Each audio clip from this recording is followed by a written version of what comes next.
This is the web series For the Love of BIM, promoting Barbados, everything Bajan Canadian, and everything Canadian Bajan. Welcome to the 16th episode in Season 2 of the web series For the Love of BIM. I am your host, Consul General Sonia Marvel Carter. I can't believe it's the 16th episode in Season 2 already. Matter of fact, I can't believe February is over tomorrow and Monday starts the third month of the year. Time seems to be truly speeding ahead. It's been a month since Alex Waith passed, and we finally completed and posted our two-part special edition of For the Love of BIM, dedicated to Alex Waith. I hope you had an opportunity to watch it. It really gives you a peek into the life and times of a Barbadian man who lived to promote Barbadian and Caribbean culture. I also want to take this opportunity on behalf of Alex's family and the For the Love of BIM producers to say thank you to all who participated in the tribute. You are watching an episode of For the Love of BIM. Today, as I indicated, I will be having a discussion with a young, phenomenal Bajan creative by the name of Mahalia Cummins, a young lady who embraces, practices, and is immersed in the arts. I was excited producing this feature.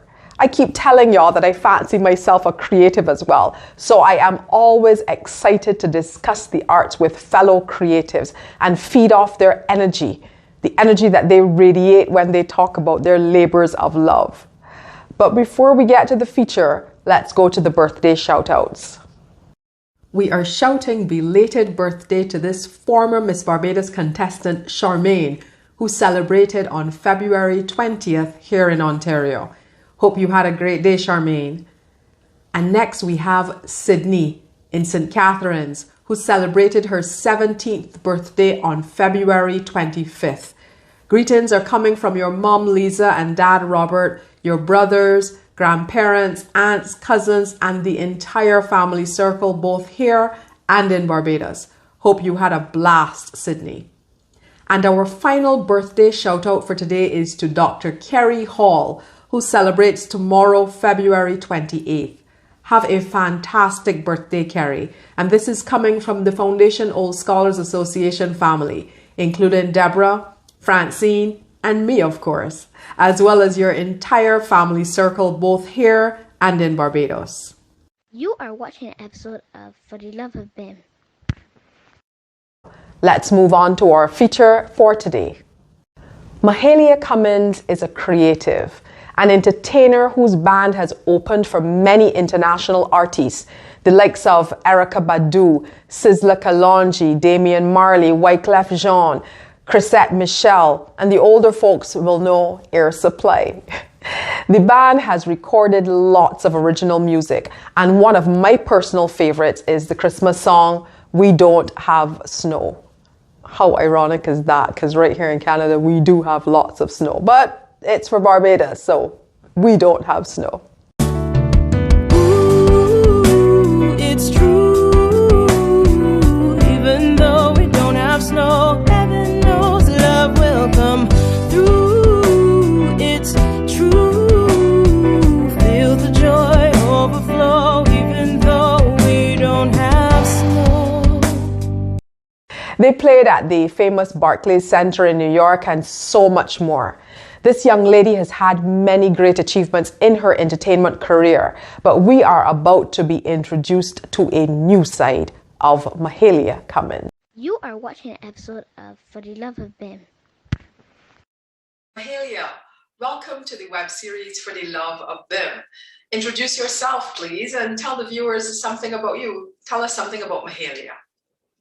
Well, Mahalia is a girl from Barbados, born and bred 100% Bajan. A creative, all-round creative. Like a lot of people know me from singing with 2 Mile Hill, formerly known as Next It. I can see it non-stop. The way you vibe, boy, you had me panta. We used to ride and we take it in stride. When you see me running on a lemon at the coming back to summer now, hey. And you find at the corner now. Remember what we had? Don't everyone never gets it back. I'm from hosting Mahalia's Corner.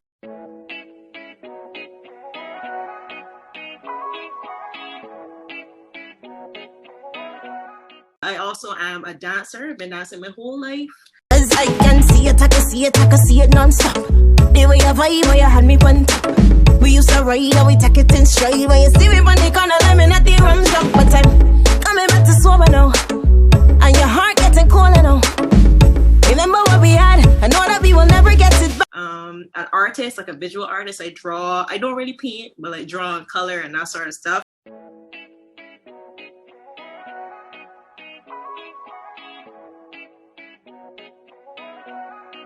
Tell me what you see when you look into my eyes.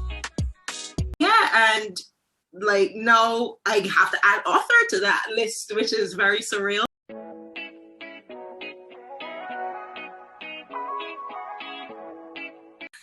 But yeah, man, just a regular Bajan girl that loves where she come from and loves creativity.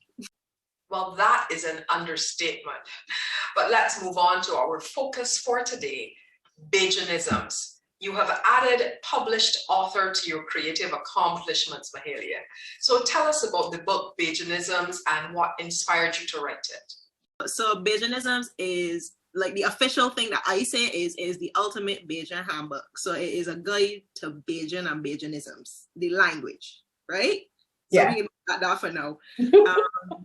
But what inspired me to write the book was a combination of things. It was realizing how much I love Bajan, like individually as a person, a Bajan person, and realizing that there are things that so many things that are unique to Barbadian and Bajan dialect, the way we say things and the way we pronounce things, and that yes, we share a lot in common with our Caribbean brothers and sisters, but there are things that are just uniquely Bajan and they don't get a lot of recognition. Like there are things that are recognized, things like flim and cat spraddle, and there are some terms that are very popular, but there are so many other things that we don't even really realize are unique to Bajan and Bajan dialect. And I was like, no, but the people need to know. People need to know. So I started posting it on social media, and then I got a lot of encouragement from my friends, my family, just social media followers, my husband, and like I just came to a point where I couldn't ignore it anymore, and I had to document it. So it was like, here, look, here. So Mahalia, how did you go about researching your book? Okay, so like I was saying, I started posting things on social media, Facebook specifically, and every once in a while, it would really just be something that I remember. Like I would be in a conversation with somebody and I would say something and be like, you wait, nobody else don't say this like this. And then I would go straight and post it on Facebook. And then I would get other comments from people that read my post and shared it. And then my mother would call me and be like, wait, you got this one? You post this one on Facebook? And people would send me private messages on social media and such, so that I started, every time I posted something or someone sent me something, I just started compiling a list on the side.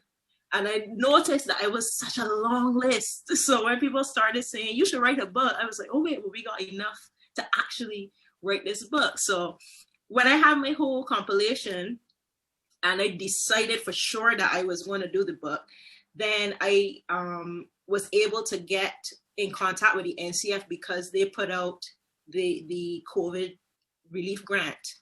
So during lockdown last year, the National Cultural Foundation was able to assist a lot of the cultural practitioners in Barbados with projects that they had just maybe in the beginning stages or just as ideas with their technical relief grant. So after applying for that and getting it, I was able to employ a linguistics company, a Bajan linguistics company, a young fledgling company called Jot and Tittle. And I was able to go back and forth with them. They did research, I did research.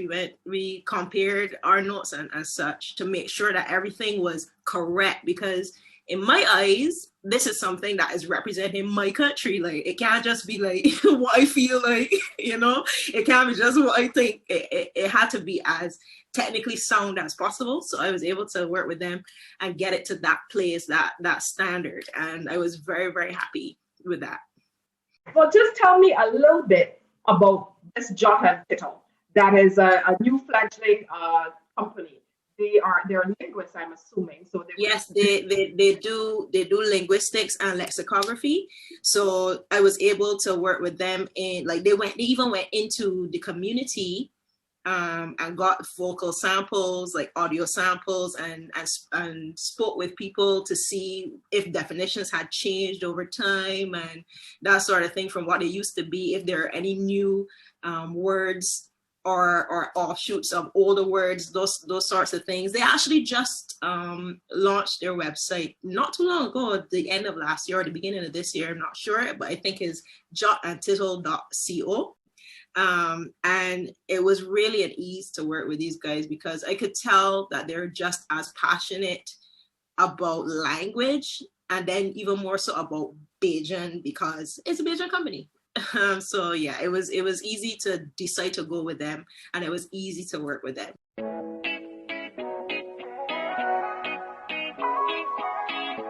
During her research on Bajanisms, Mahalia also checked out other literary works on Bajan dialect. I looked at Harold Hoyt's book. I looked at Addington Ford's, a few of Addington Ford's books also.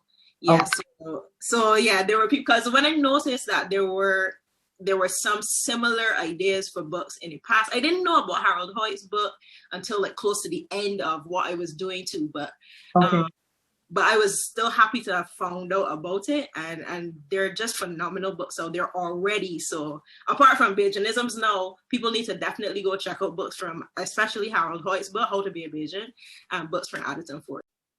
I must tell you, Mahalia, that I have read your book, and it can definitely now be added to the hopefully growing list of interesting literary works on Bajan dialect.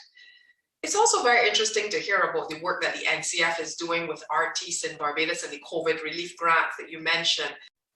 So tell us, how was your launch in Barbados? I know COVID affects everything, but how did the launch go? Yeah, it was a little bit tricky, but not as tricky as I thought it was going to be, because I was fortunate to be able to do it in a time where Barbados had the COVID on it under some control, like to the point where we could move around freely to a point, within the regulations and such. So and along with that, the deadline for the project for me with the COVID grant from the NCF was around independence. So I thought, oh, this is perfect, independence time. Bajanisms, but like go hand in hand, like it's serendipity. So I was able then to finish in time to launch, like coming out of November into the beginning of December. So I was able to do an in-person launch for press and the NCF and that sort of thing. So by then I was able also to have gone to work with Days Books and Cloister Bookstore. So then people would have been able to go and get it one time in the books for Christmas, like getting Christmas gifts. Now a quick look at Mahalia's launch of the book Bajanisms on December 4th, 2020 in Barbados. Now, hello. Inside. This is used to get the attention of someone in a building instead of knocking, or also while knocking, because sometimes you just knock and be like, inside. Who the body is equals who is it. And that is written in a way so that people who aren't familiar with Bajan will always understand what everything means too. So this can be used in person or over the phone. Wait, John, that is you? John, is it really you? We may also just say a person's name or nickname, or give a jovial descriptive announcement about them. John! Tallest! That corner down there, so look. A good man, a good man, a good man.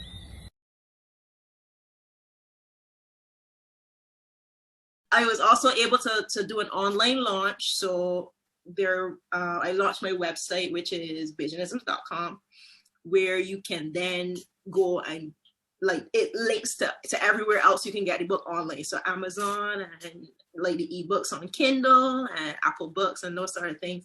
I was in a place where I could do all of that, like kind of all at the same time. So then it was easy for people to just go wherever they needed to go and get it. And being able to do the in-person launch was great too, because I was able to engage with people in person, like even not just the press, but just a few other friends and family, and like do a short reading and answer questions and such. And I think that played a really big part in them now going out and telling people more about the book and why they should get it and such. Is it having part Ulis?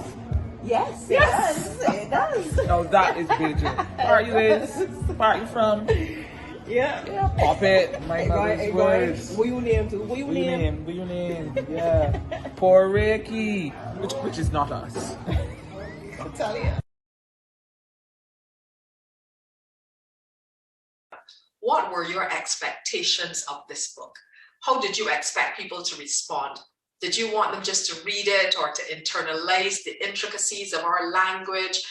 What is your goal for how this book is to be received? First thing that I wanted was to get all of the things down in like a physical form, if for no other reason than to say that I was able to do it and to have this tangible thing that meant so much to me personally, like a part of my culture, my language, my love of Barbados. Like, here is this thing that no one can take away from me personally, right? But then on top of that, I also wanted people to realize how wonderful Bajan dialect is and how unique it is, and celebrate it, like be proud of it. Like wherever we go, wherever in the world, like don't let it be like a situation where people continue to say, oh, Azerbaijan left, them is lose the accent, or them is forget these words. And, you know, like know that this book is here as like validation, reminders of the brilliance that is Bajan dialect. Like Bajan is something to be celebrated and to be proud of. So that's kind of what my brain was thinking at the time when I was like, this book needs to happen. But then I realized that it was something that could connect people to Barbados, people that weren't in Barbados, whether they were tourists, visitors, or people or Bajans who weren't at home, especially in a time of COVID where you on lockdown.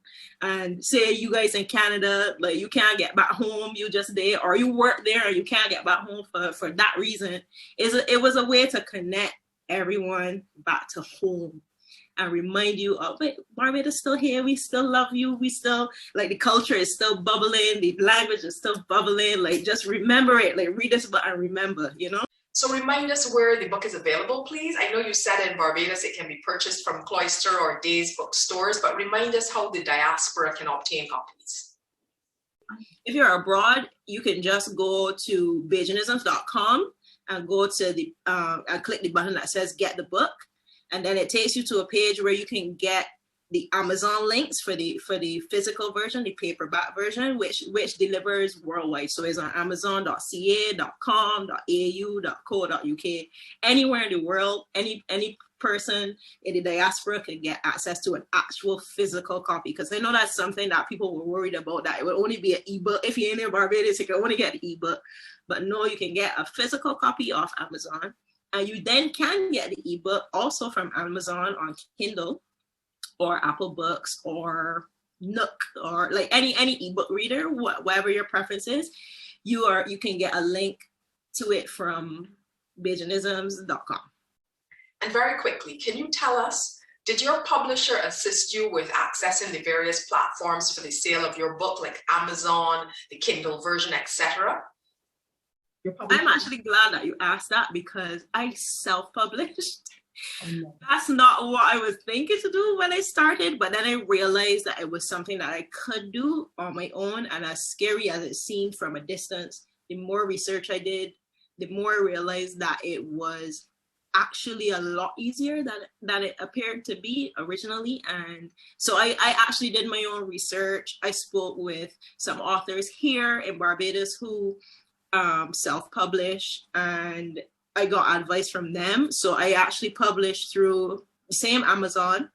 And then there's another platform called Smashwords, which then allows you to do the other avenues for ebooks like Apple and Barnes and Noble and these other places. So I was able to find the information that I needed through talking to these other guys, and also Googling and doing my own research. And I was able to self-publish in that way and do copyright in that way too, online on copyright.gov.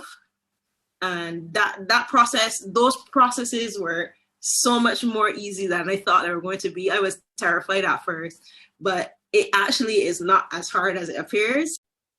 What advice do you have, Mahalia, for anyone out there who is thinking that they may want to write a book? Know that you have gone through it. What is your advice? I think the only advice I could really give is don't tell yourself that you can't do it. So if you really think that you have something that's worth sharing, make sure that you get all the information down that you want to share. Take a long time, or well, let me say, take the time you need to figure out how you want to present it to the world, and just do a lot of research in the field that you want to put your work out in. And then just go for it. Just take your time, because like I said, you'll find it's easy to find a lot of information that you need.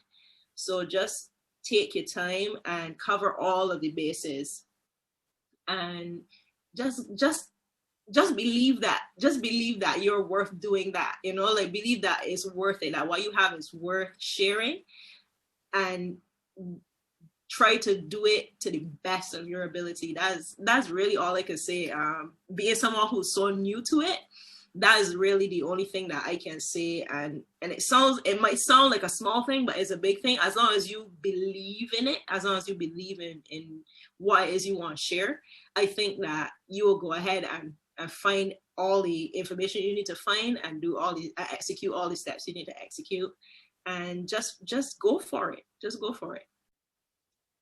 I want to thank you, Mahalia, for choosing to be featured on For the Love of BIM, and I will definitely be referring your book and encouraging others to get their copies.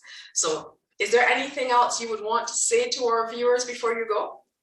That For the Love of BIM is such a cool thing to do, definitely to connect, because I know a lot of Bajans out there in Canada specifically, I mean across the world too, but like out there in Canada, and I know that a lot of people missing home right now, like everybody in lockdown and thing, and like it's just a very, very important thing to be able to connect back to Bajan things, so I just wanted to say that was cool.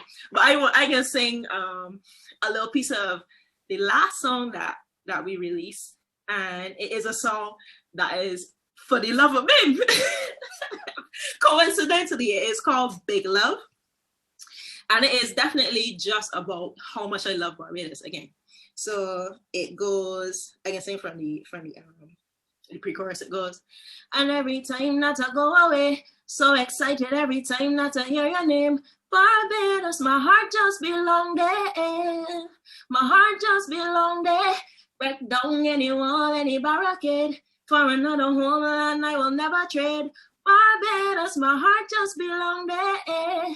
Little island, big love that will never go away.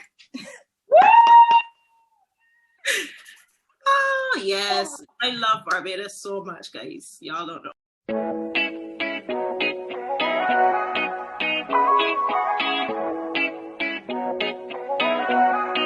Tell me what you see when you look into my eyes. If you look long enough, you can see me fly.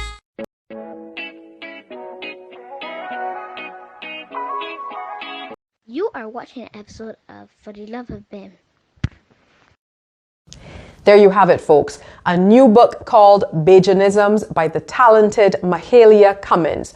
So check out the website, bajanisms.com, where you can get your copy today. Or just search for it on Amazon. There are so many ways for you to secure your copy. And once you get it, you can spend time reminiscing, possibly learning new words and phrases, and even teaching the younger ones our dialect. As a linguist myself, I am always so happy to be able to master a language, and that of course includes Bajan. Bajan dialect is something uniquely Barbadian, and as Mahalia said, it should be celebrated. It doesn't just denote a lack of education, or is not simply bad English, as some like to say. Trust me, there is a difference between incorrect English and Bajan. I know you may never have thought about it, but take it from a linguist. Bajan has structure, syntax, word composition, and it follows grammatical rules. The fact, however, that we do not have a standard orthography, that is standard spelling of the words, this is what hampers us from moving our dialect in the direction of a full language status, like Jamaican Creole, for instance. As I said, I am a linguist by training, so I could go on and on spouting linguistic and technical terms, trying to debunk the myths and stigma associated with Bajan. What is important to understand is that language is a means of communication. And as long as you are accomplishing that task of communication and communicating effectively through, in this case, words, then you are speaking a language. And also in this case, a language which thousands of people understand. I, for one, love Bajan. There are just some words and expressions when translated into English that never have the same effect. Things like kadir or stafalikya. And I pride myself on being able to code switch with ease. That is, move from one language or variety of a language to another, all possibly within one sentence. Okay. I'm sure by now you can tell that this fascinates me. Maybe we will have a separate episode on Bajan dialect and its origins. But for now, I encourage you to purchase the book Bajanisms and delve into its pages. I have my Kindle copy, but I can't wait to get my physical copy and have Mahalia sign it. Don't wait. Get your book today and preserve a bit of our culture. Bajanisms.com is your access to this wonderful Bajan dialect dictionary. You are watching an episode of For the Love of BIM. Well, that's all the time we have for today, folks. So permit me to wish you all a good weekend and continue to be peaceful and reflective during the Lenten season. If you are enjoying this web series, I encourage you to like the video and click the subscribe button so that you will be notified every time a new video is uploaded. And don't forget to share the episodes with your friends and family.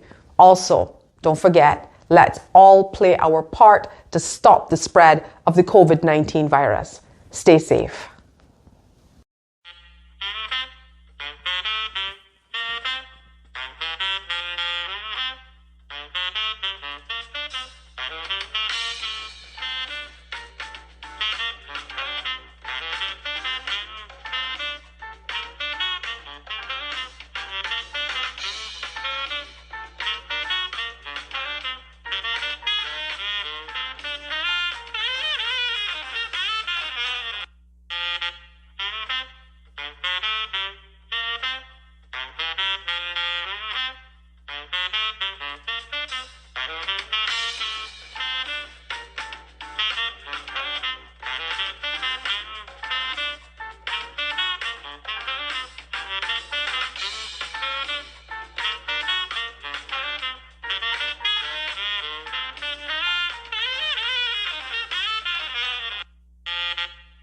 You have been watching For the Love of